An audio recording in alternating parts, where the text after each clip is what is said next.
കുംഭമേളയിലുണ്ടായ ദൗർഭാഗ്യകരമായ ദുരന്തത്തെക്കുറിച്ച് പാർലമെൻറ്റിൽ ചർച്ച ചെയ്ത് ബഹളം ഉണ്ടാക്കുക എന്നതാണ് പ്രതിപക്ഷത്തിൻ്റെ ലക്ഷ്യം. ഈ പ്രതിപക്ഷ ബഹളത്തിന് നേതൃത്വം നൽകുന്ന രാഹുൽ ഗാന്ധിയുടെ പാർട്ടി അല്ലെങ്കിൽ അമ്മായിയമ്മയുടെ അച്ഛൻ ഇന്ത്യ ഭരിച്ചിരുന്നപ്പോൾ കുംഭമേളയിൽ ദുരന്തം ഉണ്ടായിട്ടുണ്ട്. എത്ര പേരാണ് മരിച്ചത്?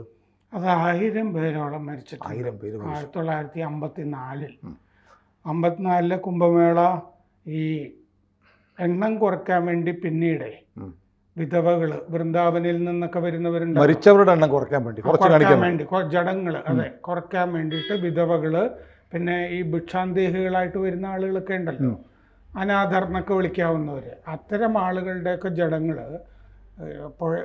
പുഴയിലേക്ക് എറിഞ്ഞു കളഞ്ഞു എന്നാണ് റിപ്പോർട്ടിൽ പറയുന്നത്. അതായത് ഇന്ന് വരുന്നതിൻ്റെ 10-1 100 ആളുകൾ അന്നത്തെ കുംഭമേളയിൽ പങ്കെടുത്തു. കുംഭമേളയിൽ 50 ലക്ഷം പേരാണ് അന്ന് പങ്കെടുത്തത്. അതായത് ഇന്ത്യ 40 കോടിയാണ്, അതിൻ്റെ 10 ഇരട്ടിയില്ല. അന്നത്തെ ജനസംഖ്യയിൽ 80 ഇന്ത്യക്കാരിൽ ഒരാൾ പങ്കെടുത്തിട്ടുണ്ട് എന്ന് പറയുന്നുണ്ട്. ഇതിപ്പോൾ ഗാർഡിയനിൽ അന്ന് 800 മുതൽ 1000 വരെ എന്ന് പറഞ്ഞിട്ടുണ്ട്. ടൈമിൽ നോ ഫ്യൂവർ ദാൻ 350 എന്ന് പറഞ്ഞിട്ടുണ്ട്. 350 കുറയില്ല എന്ന് പറഞ്ഞു. ഈ ഔദ്യോഗികമായിട്ട് ഏതാണ്ട് പറയുന്ന കണക്കാണ് ഈ 356 എന്നൊക്കെ ഉള്ളത്. പക്ഷേ 800-നും 1000-നും ഇടയ്ക്ക് ഞാൻ ഈ പറയുന്ന കാര്യങ്ങൾ കാമ മക്ലീൻ എഴുതിയ pilgrimage and power the Kumbh Mela in Allahabad 1765-1954 ഇത്രയും കാലത്തെ കുംഭമേളകളെ പറ്റിയിട്ടുള്ള ചരിത്രമാണ് പറയുന്നത്. അല്ല, ഇത് പറയുമ്പോൾ നമ്മൾ ഓർക്കണം, 54 എന്ന് പറയുമ്പോൾ ടെക്നോളജി ഇത്രയില്ല, കമ്മ്യൂണിക്കേഷൻ നെറ്റ്വർക്ക് ഇല്ല, സുരക്ഷാ സംവിധാനങ്ങൾ ഇത്രയില്ല.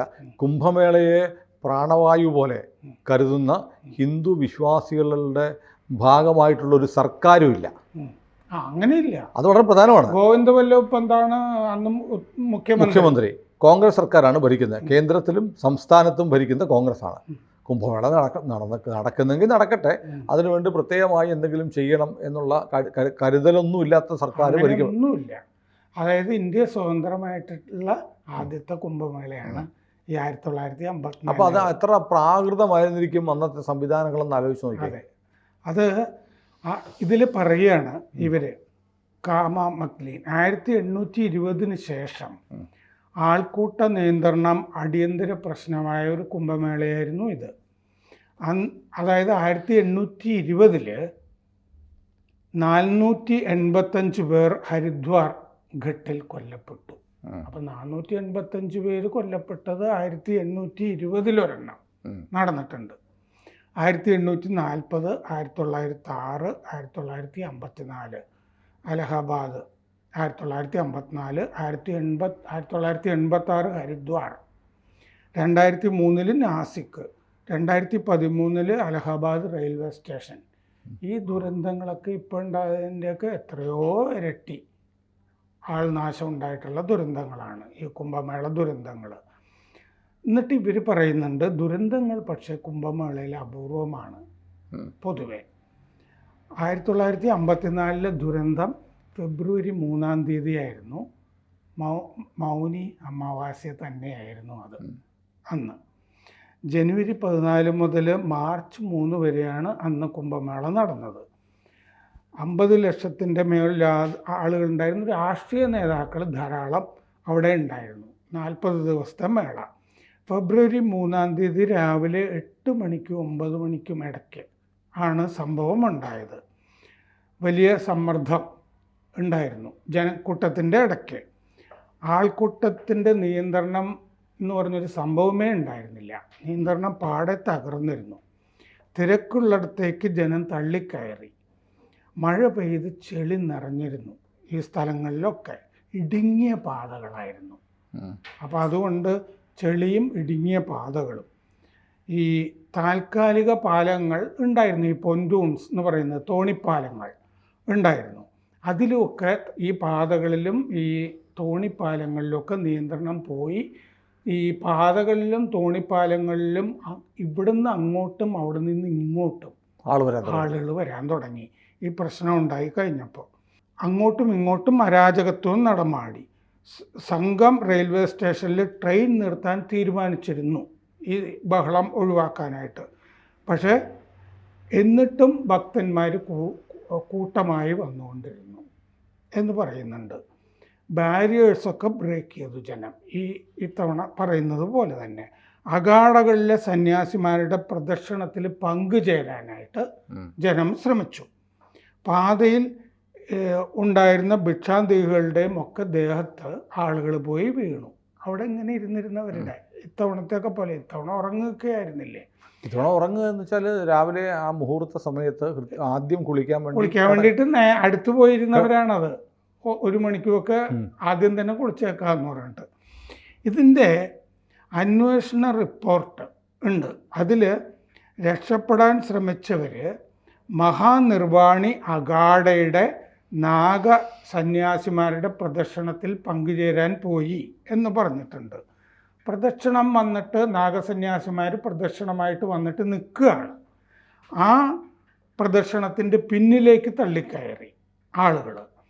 അപ്പോൾ നാഗസന്യാസിമാർ ശൂലവും കൊടിലും കൊണ്ട് ഈ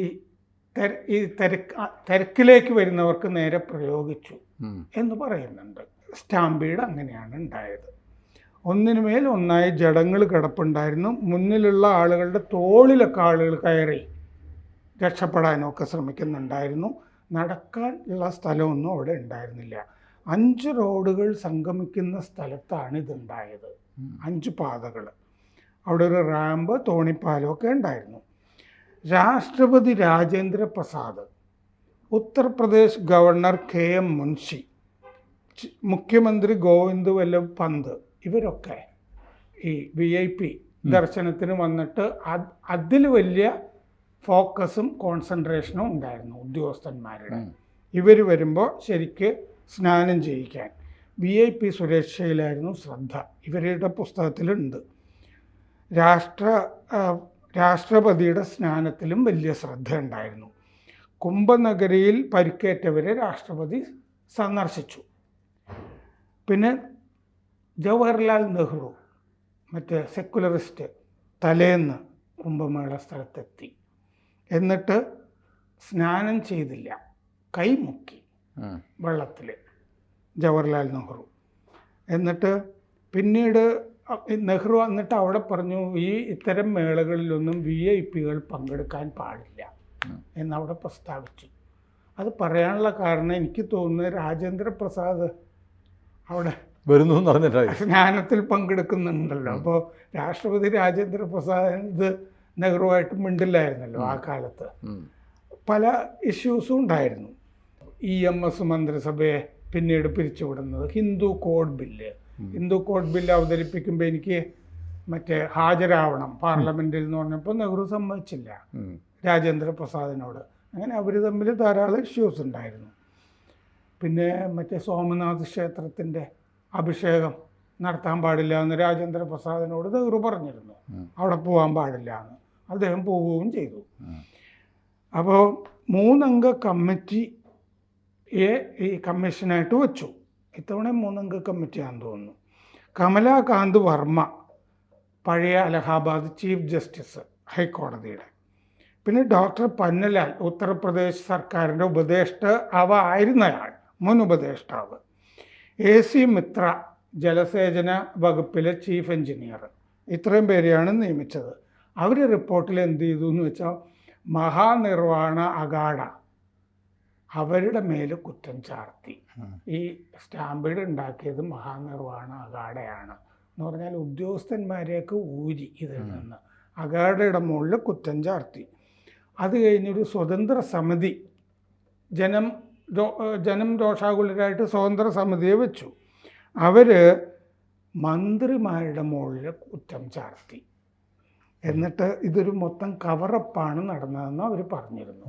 ഈ സംഭവത്തിനെ സംബന്ധിച്ചിട്ട് പലരുടെയും ജഡങ്ങൾ തിരിച്ചറിഞ്ഞിരുന്നില്ല.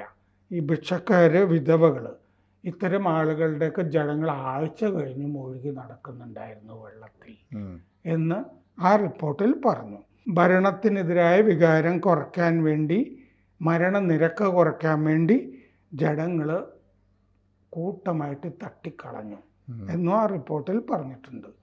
പിന്നെ ആ ഔദ്യോഗിക റിപ്പോർട്ടിൽ കേന്ദ്ര ആഭ്യന്തരമന്ത്രി ഡോക്ടർ KN കഡ്ജു സാധാരണക്കാരനെ പോലെ കുംഭമേളയിൽ പങ്കെടുത്തു എന്ന് പറഞ്ഞിട്ടൊരു പ്രകീർത്തന വാചകവും ഔദ്യോഗിക റിപ്പോർട്ടിലുണ്ട്. 1942 കുംഭമേള ജപ്പാൻ ആക്രമണം പേടിച്ചിട്ട് അതിൽ ആളുകളൊന്നും വരരുതെന്ന് പറഞ്ഞ് ബ്രിട്ടീഷ് സർക്കാർ നിർദ്ദേശിച്ചിരുന്നതായിട്ടും ഈ പുസ്തകത്തിൽ പറയുന്നുണ്ട്. 42 ഏതായാലും കുംഭമേള വീണ്ടും അഭംഗുരം അവിടെ സ്നാനം തുടരുകയാണ്. വിശ്വാസത്തോടെ ആളുകൾ ലക്ഷക്കണക്കിന് ഓരോ ദിവസവും വന്നുകൊണ്ടിരിക്കുന്നു. അവിടെ ഒരു ചെറിയ പാളിച്ച കഴിഞ്ഞ ദിവസം ഉണ്ടായി, നിർഭാഗ്യകരമായ ചില സംഭവങ്ങൾ ഉണ്ടായെങ്കിലും എല്ലാം അതിജീവിക്കാൻ കഴിയുന്ന സംവിധാനങ്ങൾ ഒരുക്കി ഉത്തർപ്രദേശ് സർക്കാർ കുംഭമേളയ്ക്കായി ആളുകളെ കാത്തിരിക്കുകയാണ്. ആരും ഭയപ്പെടാനൊന്നുമില്ല. എല്ലാവർക്കും ധൈര്യത്തോടെ പോയി തിരിച്ചു വരാം. അവിടെ നിങ്ങളെ സ്വീകരിക്കാനും നിങ്ങൾക്ക് വേണ്ടുന്ന സൗകര്യങ്ങൾ ചെയ്തു തരാനും എല്ലാ പഴുതടച്ചുള്ള സംവിധാനങ്ങൾ സർക്കാർ ഒരുക്കിയിട്ടുണ്ട്. അങ്ങോട്ട് പോകാൻ ആരും ഭയപ്പെടേണ്ട ഒരു കാര്യവുമില്ല. കൂടുതൽ വാർത്തകളും വിശേഷങ്ങളും നിങ്ങളിലേക്ക് എത്താൻ ABC മലയാളം സബ്സ്ക്രൈബ് ചെയ്യുക, ബെൽബട്ടനും അമർത്തുക.